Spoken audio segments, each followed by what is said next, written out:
Mesdames et messieurs, fidèles téléspectateurs, bonjour et merci infiniment de votre fidélité à ce programme de rencontres et échanges qui passe tous les services de la santé. Aujourd'hui, nouveau numéro, je suis seul en studio, pas d'invité. Et pour cause, on s'est rendu au domicile du docteur Raymond Johnson, médecin psychiatre, psychanalyste de formation, au lendemain de la publication de son ouvrage, au titre très évocateur, Le prochain comme soi-même, ouvrage qui a été dédicacé jeudi dernier à Lomé. Le docteur Raymond Messanvi Johnson est l'un des tout premiers psychiatres de notre pays. Il a presque 100 ans, il a 99 ans et à cet âge, il est très lucide et très en forme. Nous l'avons rencontré chez lui, nous allons proposer l'interview exclusive qu'il nous a accordée au lendemain de la publication de son ouvrage le prochain comme soi-même, publié aux éditions Les Masques Noirs. Je vous laisse découvrir le parcours professionnel de cet homme et le contenu de son ouvrage. À tout à l'heure. Rencontre-échange, le numéro de ce jour. Nous nous sommes déplacés pour venir dans le domicile du docteur Raymond Johnson, pionnier de la psychiatrie et de la psychanalyse au Togo. Il est l'un de ces hommes et femmes qui ont embrassé ce métier, cette pratique médicale. Et nous le recevons pour vous aujourd'hui et pour deux grandes discussions. Le premier volet va concerner sa vie, son parcours professionnel et comment il a pu vivre jusqu'à ce jour. Qu'est-ce qui fait le secret de sa pratique hygiène? Parce que Dr Johnson aura bientôt 100 ans, un siècle, un centenaire. Et puis le deuxième volet sera consacré à son livre qui vient de paraître. La dédicace a eu lieu jeudi dernier à l'Agora Senghor. Un livre au titre très évocateur, Le prochain comme soi-même. Bonjour docteur et merci de nous recevoir chez vous à la maison. Merci beaucoup d'être venu. Je suis très honoré de pouvoir passer mon message sur votre onde. Très bien. Alors, ça nous intéresse, docteur. On va parler de vous, d'abord en première partie de discussion, ensuite de votre ouvrage. J'ai appris que vous aurez bientôt 100 ans, 99 ans d'âge, bientôt le centenaire en juin, à la fin de ce mois de juin. Dites-nous, quel est le secret de votre longévité? Je suis très heureux de pouvoir vous le communiquer. Que je n'y avais pas pensé, c'était hier quand on me posait une question. J'ai répondu que d'abord, pour longtemps, il faut aimer la vie. Il ne faut pas avoir peur de la mort. Aimer la vie veut dire croire qui on est, d'où on vient, ce qu'on est, son culture, tout un ensemble qui peut concourir à cela.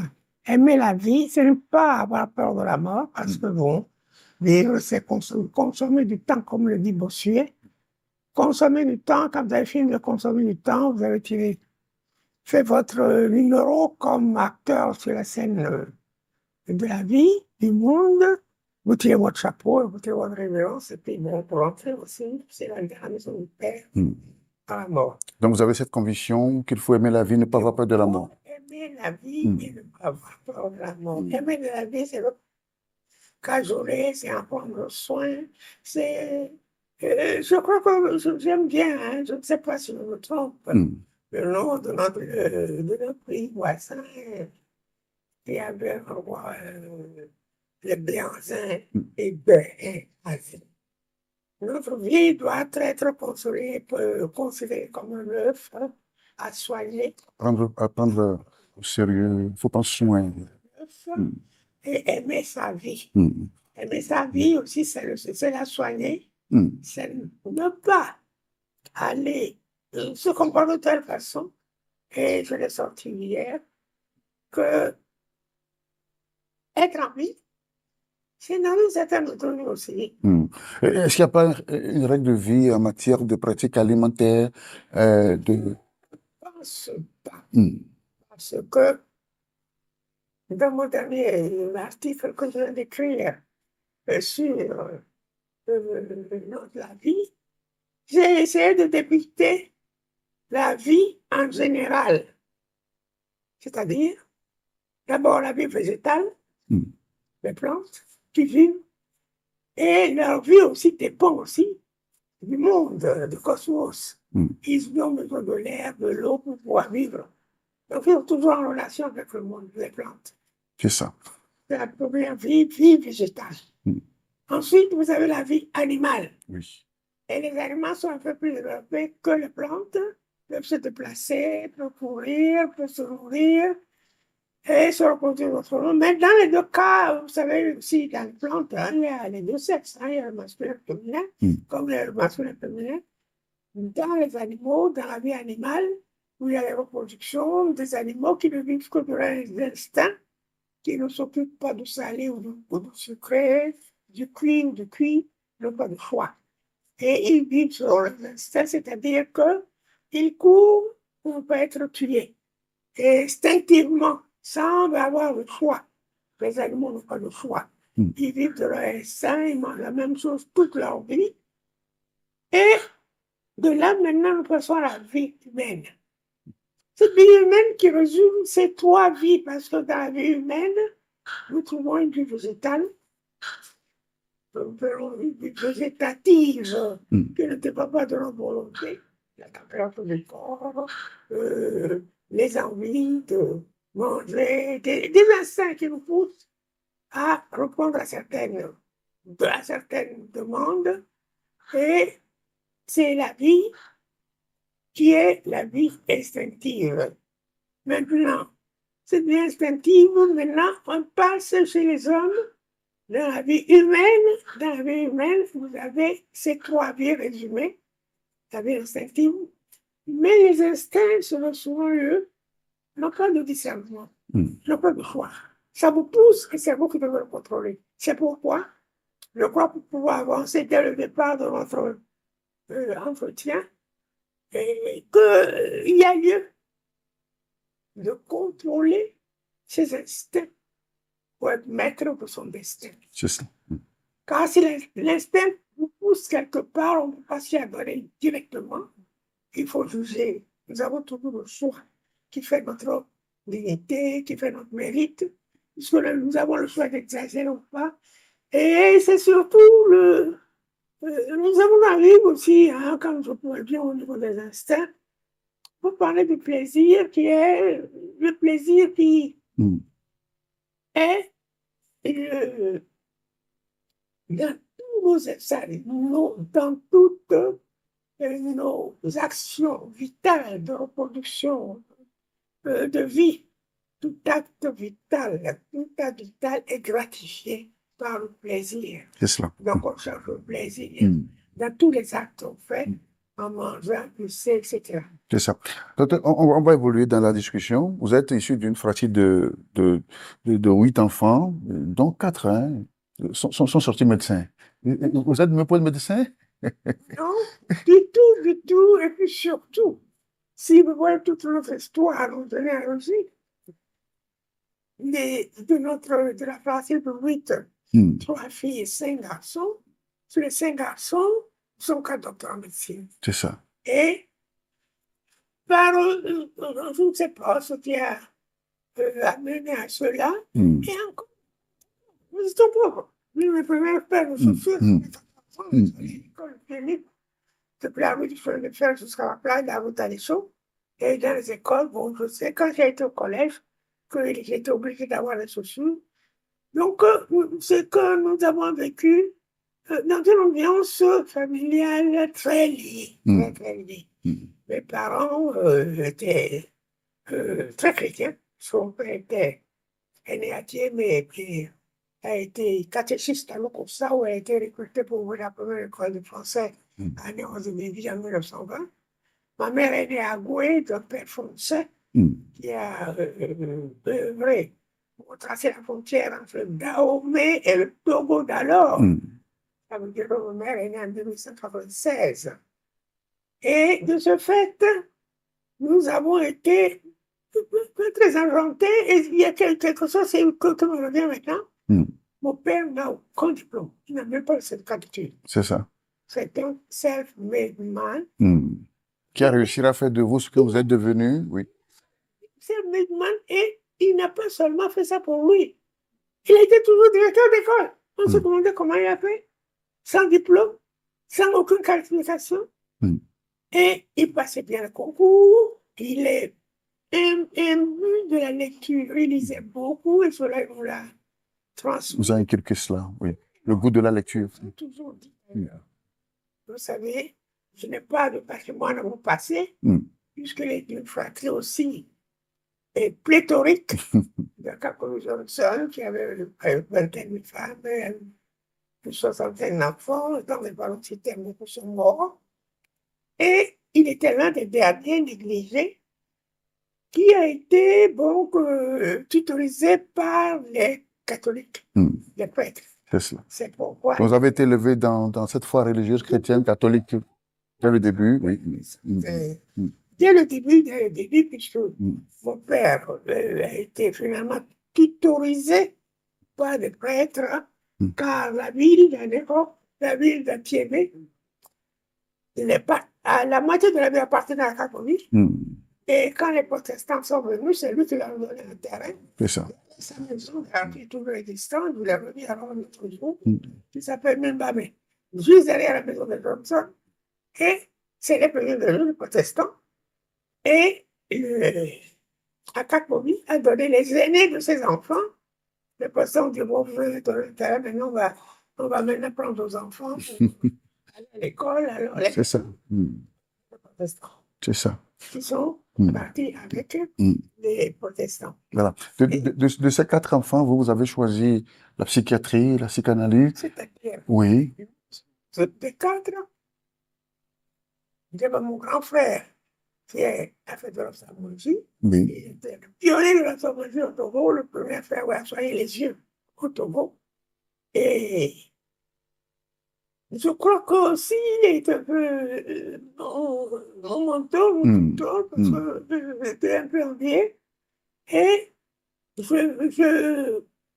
fait la médecine parce que mon parcours aussi était un peu, pas exceptionnel.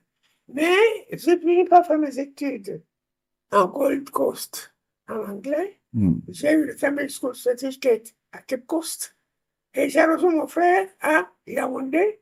Il était le pharmacien-chef de l'hôpital.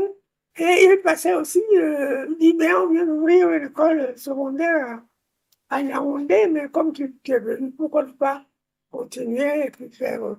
Et là, j'ai été admis en classe de première avec lui. Et quand je passais en philosophie, parce qu'il y a besoin de philosophie en ce moment-là, j'ai obtenu une bourse du gouvernement camerounais pour faire mes études et passer au baccalauréat. Et dès que j'ai passé au baccalauréat, je vous assure, on m'a offert la bourse. Le directeur m'a dit, mais Johnson, qu'est-ce que vous voulez faire? J'ai dit dentiste. Bon, donc, il ne faut pas être dans le dossier. Je n'ai pas fini le dossier avant que la décision soit sortie, que j'ai une bourse pour aller faire le dentiste en France. Je suis allé en France et je me faisant, et j'étais avec mon frère. Il me dit, mais vraiment, tu sais, dentiste, je te connais, tu le crayon n'est pas assez large pour toi, tu vas faire médecine. Par chance, c'est l'année où on étatisait les écoles dentaires. Et il fallait prendre l'inscription à la faculté de médecine. Faire le PCB, passer le médecine. Et comme quand j'ai passé le PCB, je veux vous arrêter l'histoire. Quand j'ai passé le PCB ensemble avec les carabins, je suis passé à la faculté de médecine et il y avait un homme qui avait un discours devant lui, qui arrive avec le papier reçu de mon admission au PCB, je le donne, il me dit, mais vous venez pourquoi? Dentaire ou médecine? J'ai dit médecine. Et c'est comme ça que je fais. C'est ça. J'allais en médecine et je vous assure que je me suis pas trompé. Mon frère ne s'était pas trompé de rien, je le dois d'ailleurs, parce que j'aime bien toujours le répéter à sa mémoire que les terrains sur lesquels nous sommes, c'est lui qui me l'a donné. C'est cela. Ensuite, ouvrir à Lomé la clinique des étangs. La clinique des étangs, oui. La clinique des étangs que j'ai exploitée pendant un certain temps avant de passer comme expert en santé mentale, l'Organisation mondiale de la santé, la région AFO. Et puis, mon premier poste a été Bambi. J'ai ouvert le premier centre psychiatrique à Bambi. Le deuxième, j'ai ouvert cela aux Seychelles. Et puisque je ne veux pas sous silence que c'est moi qui l'ai mis sur pied parce que quand je suis arrivé, il y avait 10 malades. Et quand je suis parti, il y en avait 105. Car j'étais, étant né à Néron-Zébélie et que c'est l'endroit de l'hôpital qui devrait être psychiatrique, n'était pas loin, je vais appeler mon père, mon commandant le soir, et quand il a vu ça, il m'a dit, ah, tu vois, on construit un mur, hein, c'est très fort, hein, c'est pour les fous. À ce moment-là, je parle des années 1900. C'est ça. Oui. On a remarqué, un médecin de cet hôpital. C'est ça. Donc, parlons un peu de la psychiatrie, de la psychanalyse. D'abord, la psychiatrie, puisque vous êtes médecin psychiatre, l'un des pionniers, nous le disons. Alors, qu'avez-vous remarqué? Qu'est-ce qui provoquait une maladie mentale? Très bien. C'est une très bonne question. C'est une très bonne question, puisque ma spécialité, C'est cela. c'est naturellement la santé mentale, à laquelle je suis venu d'ailleurs par ricochet, parce que quand j'ai fini ma médecine, ma thèse en 1961, je me suis installé en médecine générale, comme tout médecin, pour pouvoir gagner ma vie, faire des accouchements, faire n'importe quoi. Car la médecine française a ceci de particulier, comme médecin français est un orchestre en lui seul. Il peut tout faire, assez récupéré. Mais quand j'ai commencé, dans mes relations avec mes malades, il y avait toujours un non-dit. Que le malade ne parlait pas. Il tournait autour du nez. Il dit, mais il faut comprendre cela. Et il faut avoir un certain sens. On dit seul autour de quoi il tournait, c'est ça l'essentiel.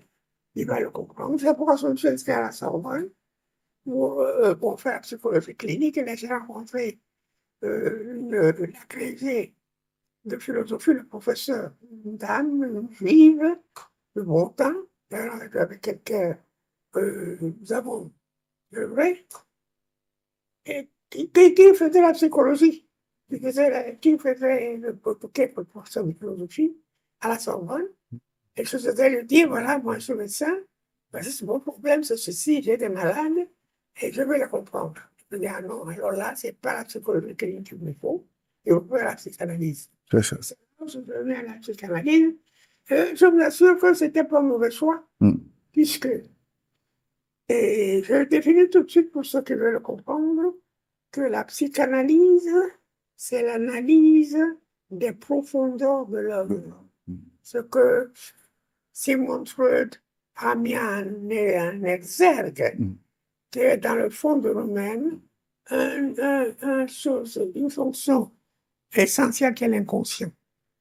Qui est l'inconscient, qui est la source de nos motivations, et c'est l'inconscient qui nous dicte nos comportements dans nos relations avec les autres. C'est nous seuls.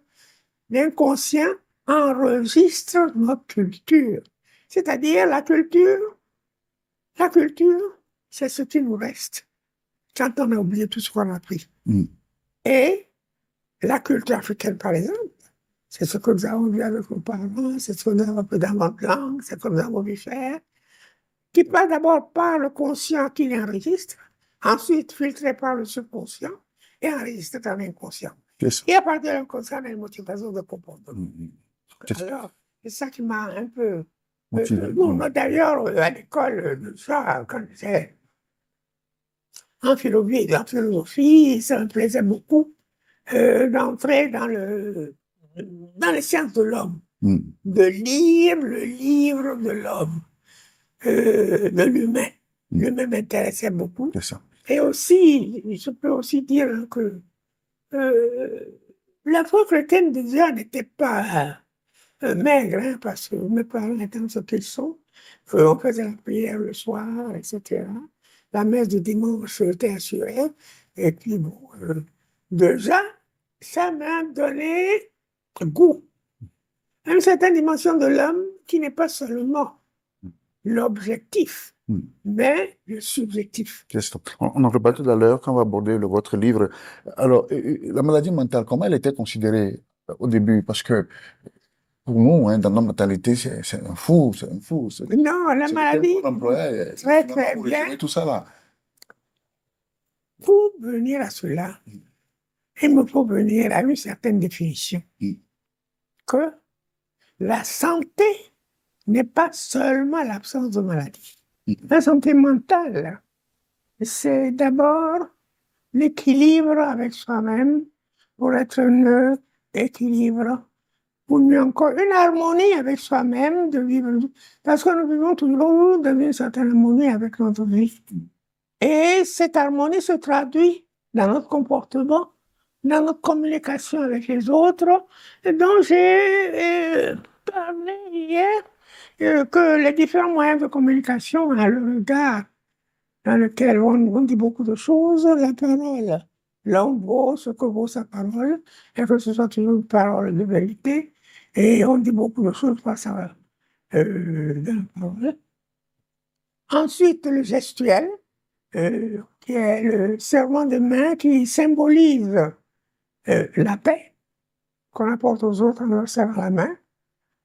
Ensuite, l'habillement dans lequel nous allons, en nous montrant ce que nous sommes, l'uniforme désigne l'individu, la soutane, le prêtre, l'uniforme, le policier, l'agent, etc. L'habillement, ensuite l'écriture aussi dans son tracé, mais pas dans son contenu. Le tracé, c'est pourquoi, bon, une embauche sérieuse, on vous demande d'envoyer une lettre manuscrite. Avec ça, se lisent les traits de caractère, c'est ça? Facilement. Là, vous pouvez tout dire de vous-même. Dès que vous tracez, moi, j'ai fait un peu, je suis passé un tout petit peu parce que j'ai été très, très intéressé.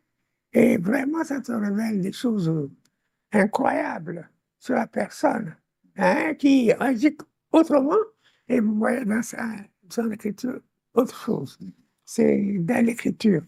Donc, après l'écriture, il y a aussi les arts graphiques, l'utilisation des couleurs, sont des choses qui nous traduisent aussi l'esprit. Ceux qui aiment le noir, ceux qui aiment le rouge, ceux qui aiment et puis l'ordre de vêtements aussi. Bon.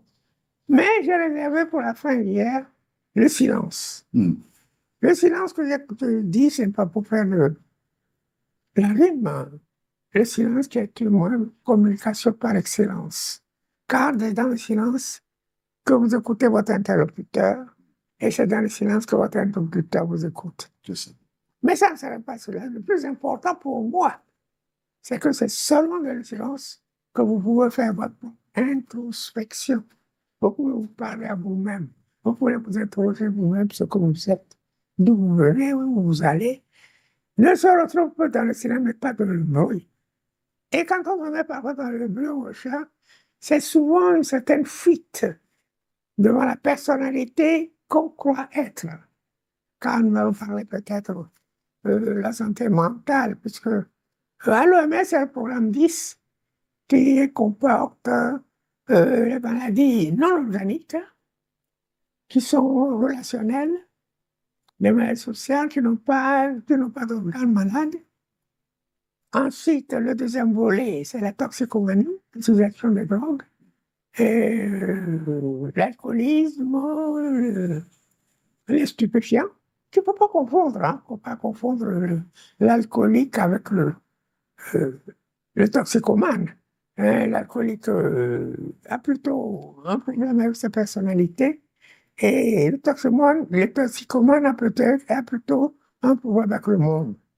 Et il veut changer le monde avec la drogue.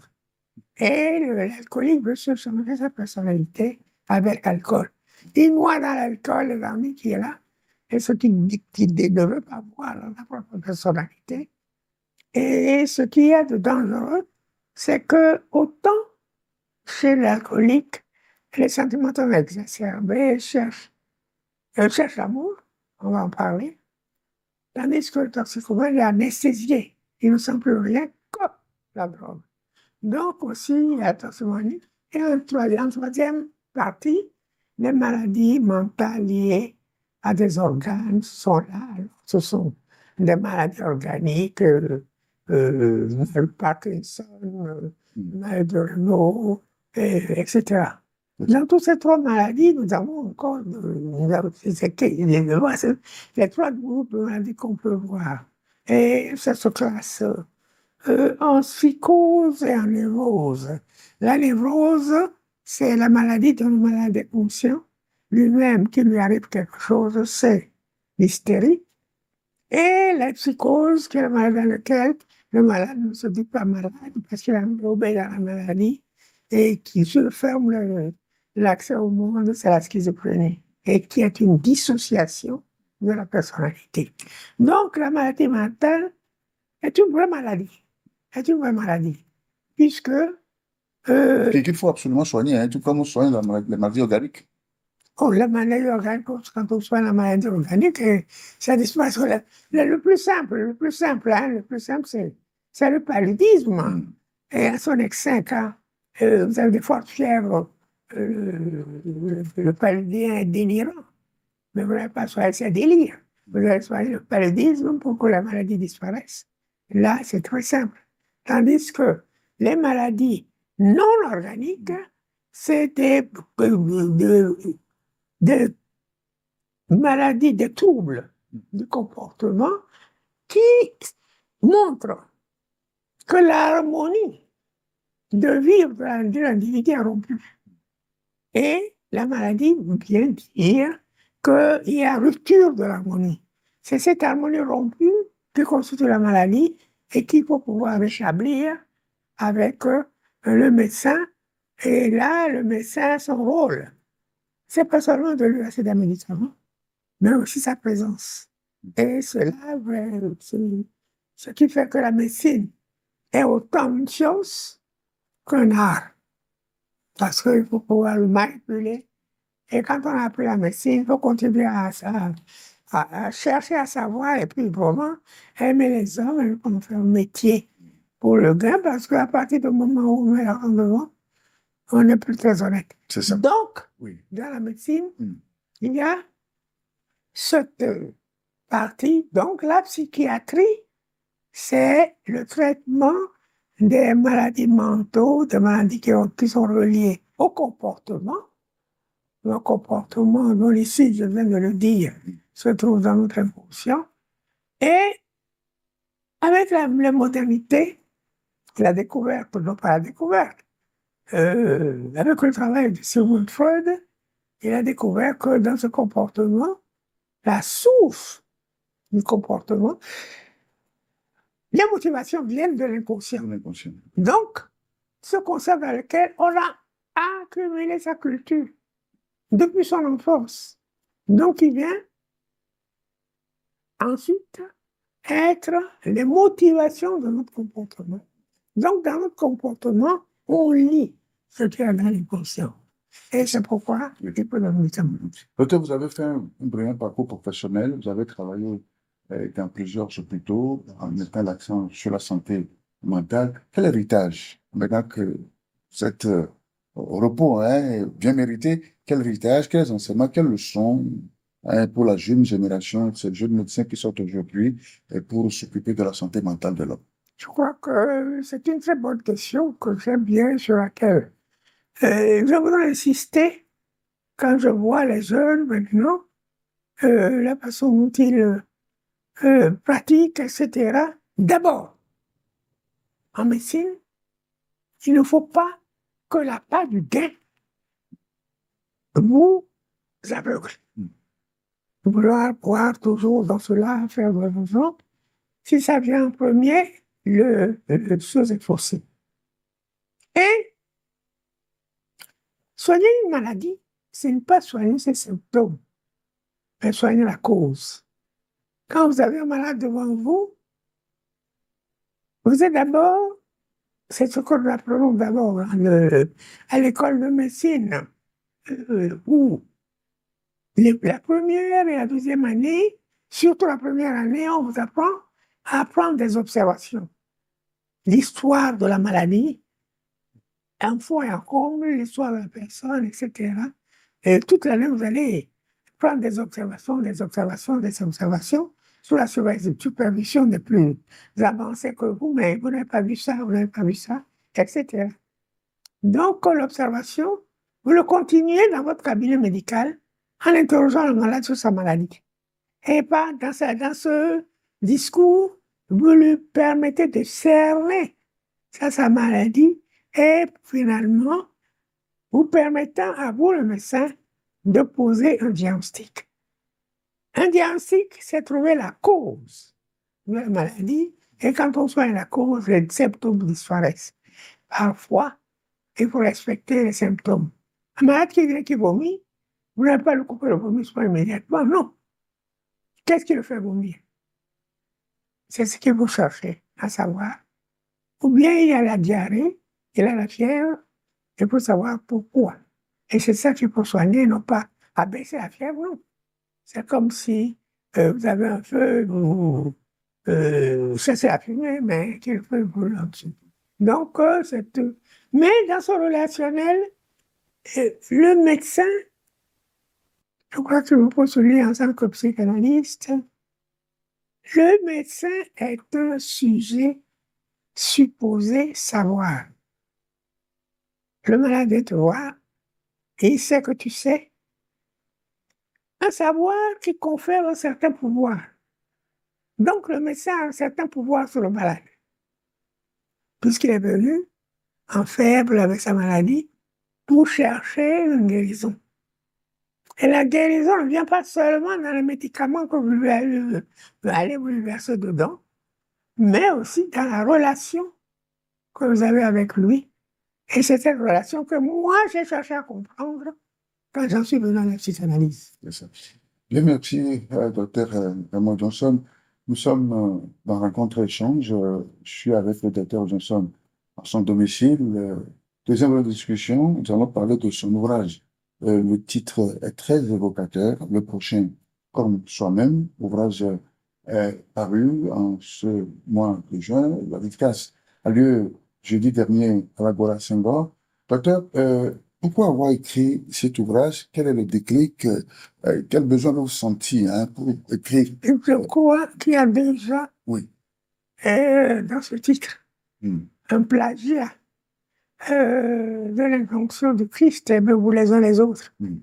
Comme je vous aime, aimez-vous les uns les autres comme vous-même. Car dans cette vie relationnelle avec le prochain, il faut qu'il y ait un certain... Le prochain est celui avec lequel vous communiquez. Et la première institution dans laquelle cette connexion est très importante, c'est la famille. C'est la famille, c'est pourquoi la famille est sacrée. La famille dont nous sommes issus, qui nous structure, et la famille que nous allons créer et qui nous donne le pouvoir aussi de donner d'autres vies. Donc, dans toutes ces relations, vous avez la possibilité de structurer votre personnalité selon le milieu. Donc, vous savez, si la famille est malade, l'individu est malade. Et dans la famille, les deux prochains, que sont les géniteurs, le père et la mère, ce sont les prochains immédiats que nous avons et qui jouent un grand rôle dans notre structuration. Et donc, je vais employer un terme scientifique, le complexe d'Oedipe, dans lequel la relation avec les parents nous permet de structurer, de développer notre personnalité. Le complexe d'Oedipe dans lequel l'enfant est en conflit avec le parent de sexe identique et est en relation attiré le parent de sexe opposé. Ce qui est déjà une structure mise en place pour lui permettre un comportement, et c'est là où nous aboutissons. Sur ce mot, je crois que je vais profiter de l'occasion pour le souligner, sur ce mot de la sexualité. Le sexe, qu'est-ce que c'est? Le sexe, c'est la différence. car si nous voulons analyser le mot sexe même, c'est section, différence C'est ça. entre les hommes, et le maximum, le plus expressif de ces différences, c'est la différence entre l'homme et la femme. L'homme a un organe sexuel protubérant, la femme a un organe sexuel oblatif. Donc, l'homme se définit par ses conquêtes, et la femme veut être conquise, et honorée parce qu'elle est conquise. C'est pourquoi les atouts, elle s'habille autrement pour attirer, et puis même chez les animaux, les femelles ont des couleurs qui attirent les mâles qui n'ont pas de couleurs. Donc, il y a cette relation de la différence qui constitue la sexualité. Donc, deux hommes aussi peuvent être attirés l'un vers l'autre dans la différence parce que chaque être humain a son histoire. Nous sommes toujours différents les uns des autres. Mais cette différence ne doit pas empêcher la relation, C'est ça. qui est importante parce que ni habitant d'Ewa, artisan d'Ewa, eh bien, il doit tout. C'est ça. Donc, vous parlez du prochain au sens de lui du thème, au sens humaniste du thème, ou du prochain tout simplement avec celui que je vis? Non, je ne parle pas du prochain dans un rôle spécifique dans notre existence, qu'il est essentiel de le reconnaître. Donc, il occupe une place importante, le prochain, dans la conscience de ma conscience. C'est parce que tu me dis qui que je peux dire je. Oui. Si Donc, tu ne me dis pas Dieu, je ne sais rien. S'il n'y a pas le tu, le je n'existe pas. Donc, tu me dis tu, je suis je. Mais Sans quoi? sauf que parfois, le tu peut être en conflit permanent avec le je. Mais pourquoi pas? Il y a le choix. Nous avons toujours le choix entre la sensation et le sentiment.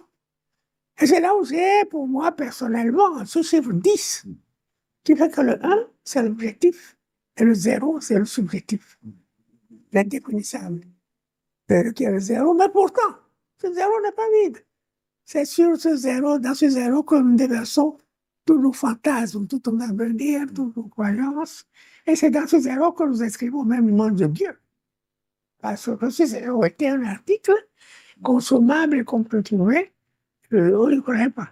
Mais par le fait de sa définition, de sa recherche, elle a une valeur. Parce que il n'y a que les valeurs qui s'attirent. Mais les êtres qui s'enrichissent, pas les avoirs. Parce que les avoirs, il faut laisser la communion faire la différence entre l'avoir et l'être. Que, bon, l'avoir est muet, ça ne parle pas. Les êtres sont les seuls qu'on avec lesquels on peut communiquer. Alors, ce prochain, il faut le connaître, n'est-ce pas? Par quelles approches Non, le prochain, c'est celui avec qui vous communiquez. Tout à fait, mais il faut le connaître pour communiquer avec lui. C'est-à-dire, voilà, le prochain, c'est celui avec qui vous communiquez. Oui.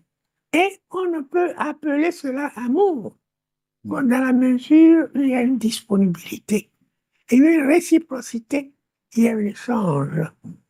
Car aimer, c'est être disponible. Aimer, c'est rire avec lui, pleurer avec lui. Car un vrai amour est toujours partagé. Le prochain, c'est celui qui partage ses sentiments de toi. Mais ça ne veut pas dire qu'il faut aimer le partage. C'est ça. Il y a cette célèbre affirmation relevée dans la préface de Monseigneur Bariga, archevêque métropolitain de Lomé. Je cite, on peut réussir dans la vie sans réussir sa vie. Qu'est-ce que cela veut dire, docteur? On peut réussir sa vie. Sans réussir dans la vie. On peut réussir sa vie. On accumule le patrimoine. On accumule les millions de zéro. Les richesses. Et puis, bon, les chaises, les maisons, tout ce qu'on veut, on dit j'ai réussi dans la vie. Et puis avoir l'ovation du public, on a réussi dans la vie. Mais la relation avec soi-même, cette harmonie dont je vais parler tout à l'heure, la santé mentale, qui est l'harmonie avec soi-même, pour être une harmonieuse relation avec les autres manque.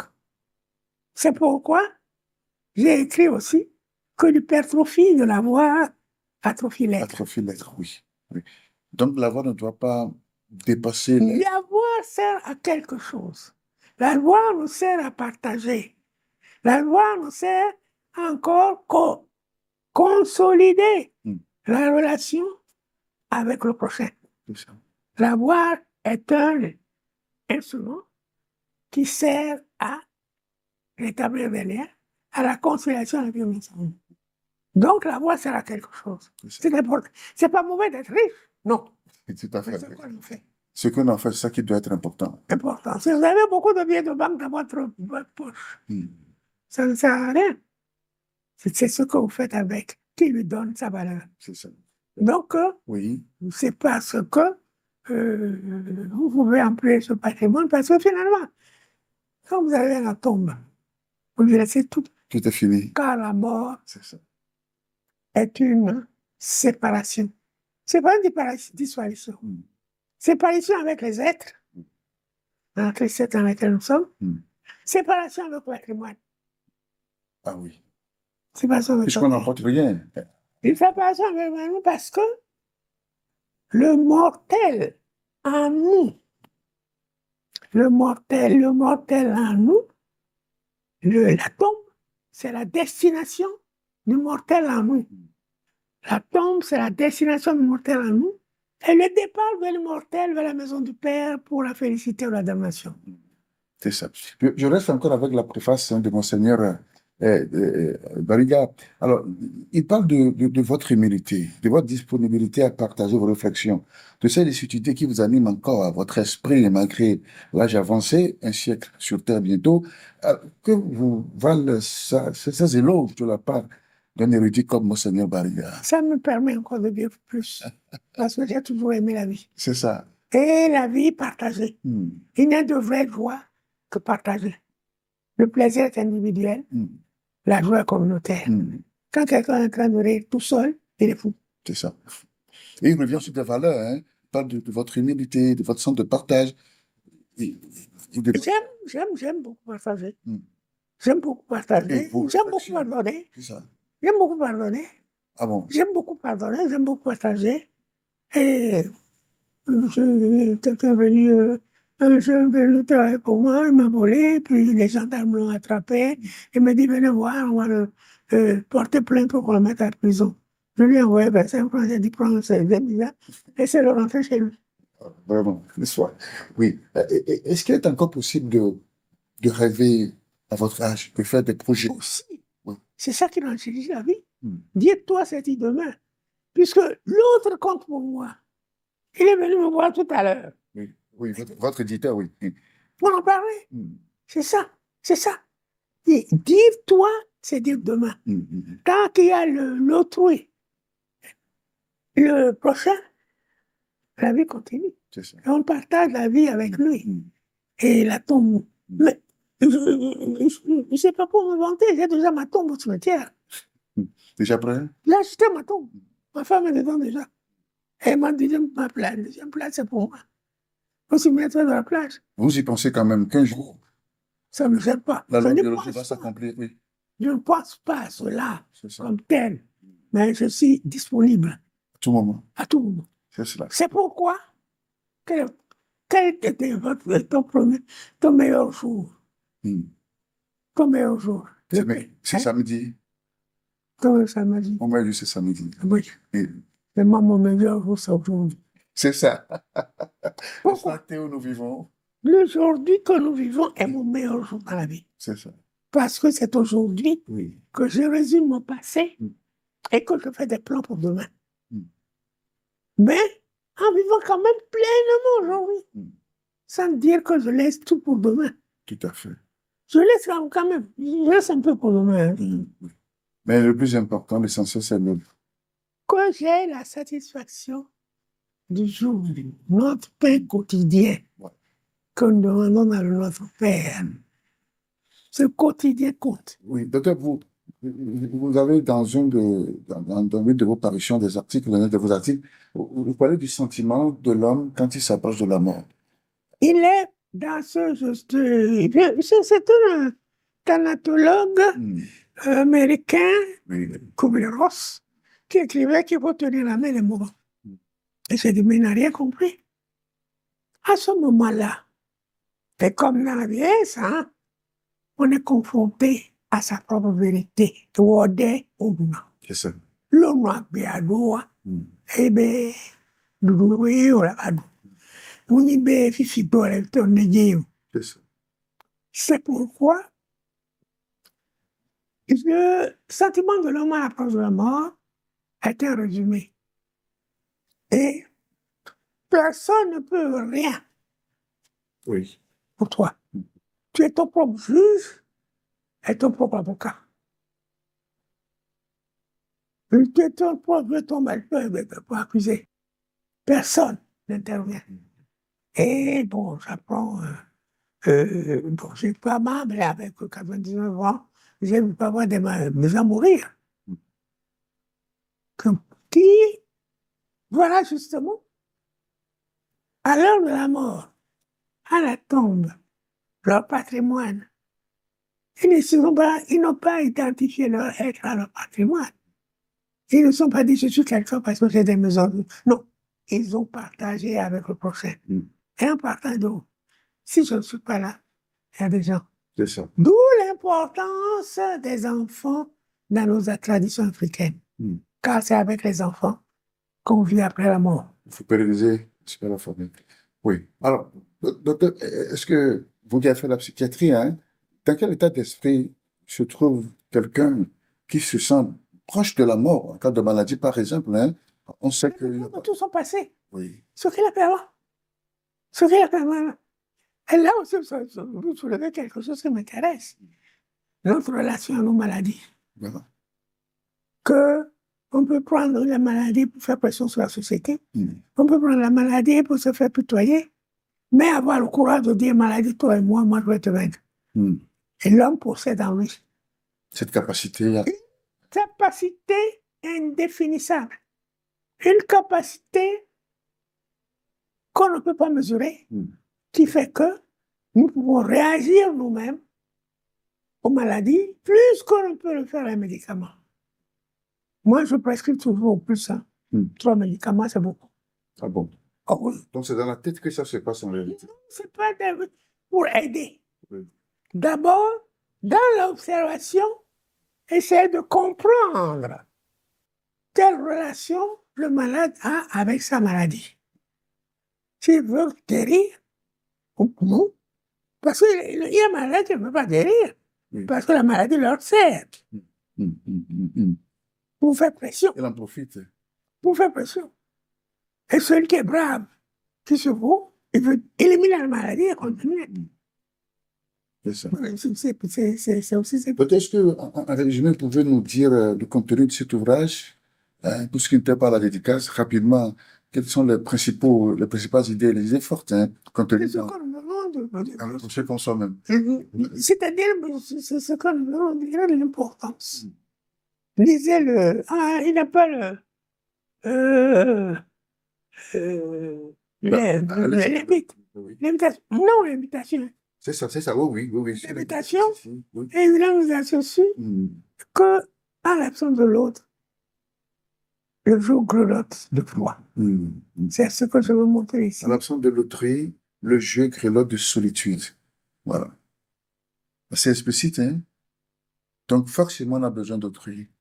Absolument. Qu'il soit ennemi, qu'il soit un adversaire. Non, c'est pas comme ça. On a besoin de l'être. C'est tout. Moi, ce que je respecte dans l'autre, et surtout dans les malades mentaux, et je crois que c'est là où j'ai quand même, je peux m'en ouvrir, je me suis occupé des maladies, des malades mentaux depuis des années, je n'ai jamais été attaqué par un malade. J'étais agressif. toujours à Bassard. J'attendais devant l'hôpital, qui est devant le marché, et je vois les gens courir vers l'hôpital. Et qu'est-ce que c'est? C'est un malade tout nu. C'est un malade mental tout nu qui marchait, qui venait, et les gens couraient devant lui. Avaient peur de lui. Moi, je me suis avancé vers lui, je l'ai regardé droit dans les yeux. Je ne parle pas à ça. Et nous sommes parlé avec la main. J'ai dit, mais qu'est-ce qu'il a? Qu'est-ce qu'il a fait? Il s'est arrêté. Il s'est arrêté. Il m'a dit, c'est pour manger, puis voilà ce qu'il faut. J'ai dit, bon, je ne fais pas ça. Je prends 100 francs, je lui donne. J'ai dit, bon, va manger, laisse-le tomber. Et c'est terminé. C'est aussi simple. C'est ça. Mais il faut que ce soit, que ça ait de la valeur. C'est simple. C'est ça. Moi, je ne peux pas parler de ça avant que. Oui, le professeur Rémy. Merci, docteur Raymond Messanvi Johnson. Vous nous avez accueillis chez vous ici à votre domicile pour parler de votre parcours professionnel et de votre ouvrage et qui est paru le prochain comme son nom, avec cette préface brillante de Monseigneur Barriga, archevêque métropolitain de Lobé. Que dire en fin d'entretien, en fin de cette causerie à bâton rompu qu'on a faite? Ça me plaît de le faire parce que ça me donne la possibilité de passer un message que je crois être obligé de faire. Après ces longs jours de ces années passées à accumuler de l'expérience, je ne peux pas le garder pour moi tout seul et l'appliquer comme le prochain des autres aussi. C'est ça. Et que ce message, je suis croyant. Je donne des cours dans le séminaire. J'ai été 4 fois à Jérusalem. Et les Juifs m'appellent un peu que je suis judaïsant. Car aussi, j'ai été un peu formé à être convaincu aussi du judaïsme et trouver que l'autre a beaucoup d'importance pour nous. Et il faut passer par-dessus la différence dans la conciliation pour le vivre ensemble, qui est la richesse de nos pays africains et qui se perd dans les pays occidentaux pour le matériel aveugle dans la foule. Je crois le message que je veux supporter. Merci. Que ce n'est pas ce qui vient dans le temps, seulement, c'est mieux. Nous avons la richesse chez nous. Merci beaucoup. Vos 100 ans, c'est pour quand? Dans combien de jours? Le 30, le 29? Le 29, c'est 99 ans. Le 30 juin, c'est le premier jour de 100 ans. Les 100 ans. Quand vous allez le fêter? Tranquillement. Tranquillement. Dans la tranquillité, pas plus que ça. C'est ça. Le bruit ne fait pas de bien et le bien ne fait pas de bruit. C'est ça. Un siècle sur terre, c'est une grâce de Dieu, hein? Exactement. Oh, ça mérite. À ça, je suis d'accord avec vous. Je n'ai aucun mérite. C'est ça. Je n'ai aucun mérite et quand on m'a demandé hier ma vie, quel mot serait de nom, j'aime ma vie. Tout simplement. Tout simplement. Ça, c'est bien. Et donc, je la soigne. Je ne la suis pas. Soigner, c'est quoi? C'est ça. Le plaisir. Le plaisir. C'est un plaisir qui soigne la vie. Dans certains milieux de pensée, et je dois le servir aussi, parce que j'aime beaucoup servir ça là. Dans certains milieux de pensée, on te dit de polir la pierre brute de notre humanité pour en faire des pierres polies et construire la demeure de Dieu. C'est ça. Et cette demeure de Dieu, c'est nous. Et nous pouvons le polluer avec le plaisir. Ces plaisirs qui sont, bon, comme nous l'avons dit tout à l'heure, la gratification des actes vitaux de la vie, mais il ne faut pas en abuser.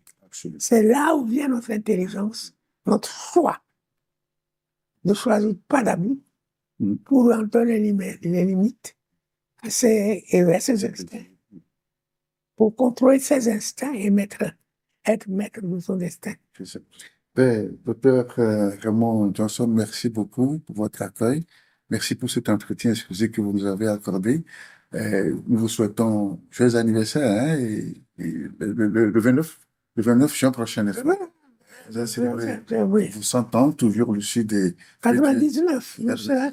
Et c'est le 100e. Vous entrez dans le sentier. Je rentre dans le sentier. Premier jour. Regarde, sur mes pieds. Oui, je vous ai trouvé suffisamment solide. Hein?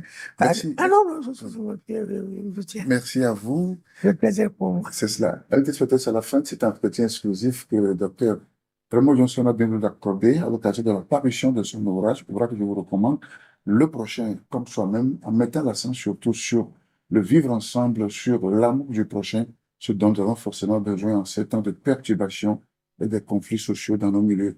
Merci, je vous retrouve le samedi prochain pour d'autres réflexions et à très bientôt. Merci d'être. C'est donc la fin de ce numéro spécial de rencontre et échange. Une fois n'est pas coutume, on n'était pas resté en studio, comme je vous l'ai annoncé en introduction. Nous étions plutôt au domicile, comme vous l'avez remarqué, de Dr Raymond Johnson, écrivain, 99 ans, 100 ans le 29 juin prochain. Nous lui souhaitons de joyeux anniversaire et nous disons un sincère merci à l'équipe qui m'a accompagné pour le tournage, à Paul Abouti qui était aux caméras, mais aussi merci à son personnel de maison qui ont bien voulu nous donner les facilités pour l'enregistrement de cette interview exclusive du Dr Raymond Johnson. Je rappelle, il est psychiatre et psychanalyste de formation et de profession. Il fait partie des tout premiers médecins de cette pratique médicale dans notre pays. Nous lui souhaitons bonne longue vie et donc beaucoup de santé et pour recevoir de lui bien, tout ce qu'il a pu obtenir comme bagage intellectuel, formation et professionnelle, l'expérience qu'il a donc à partager avec la jeune génération. À très bientôt, à samedi prochain pour une nouvelle réflexion. À vous donc.